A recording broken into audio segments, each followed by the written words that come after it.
The war between good and evil has only been getting more intense. There's more suffering now in the world than there was only a few short years ago.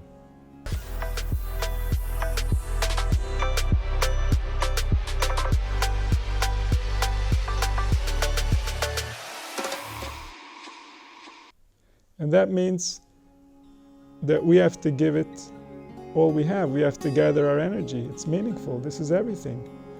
Because only when, within the present moment, there will be people who are ready to stand up for the truth, will something change.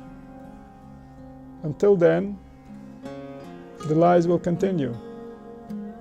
And the wise teach us that every day that Esav is in charge, the world is deteriorating. The world means our experience. Our experience means also our biology, our physical stamina, the function of our organs, the desire we have to be here. All this has been deteriorating day after day for thousands of years. So we can't even imagine what it was like to be here a few hundred years ago, and certainly not a few thousand years ago. And we can see how today the smallest things, the smallest traumas, and people lose their appetite for life. People had huge traumas in the past and they did not lose their appetite for life one bit. If anything, their appetite for life increased.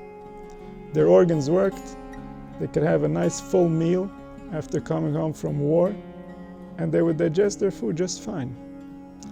Today, people are very, very sensitive, very fickle. They've lost the taste for life because life has been deteriorating, because we've lost touch with the sacredness of life.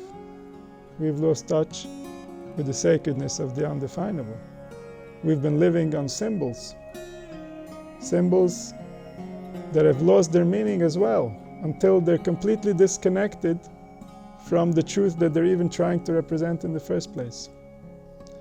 And so we, just from the little bit that we have where we can taste life, we can realize that life is something very worthwhile. If after 2,000 years of deterioration it looks like this, it means that it's very precious and very powerful. It's very worth having. And it's our struggle that's going to decide if we're going to have it in this incarnation or we're going to have to wait for future generations. And so reality is being shaped. Reality is becoming. Reality is real. There's nowhere where we can gain a guarantee that we're doing the right thing if we're not constantly concerned and trying to do the right thing.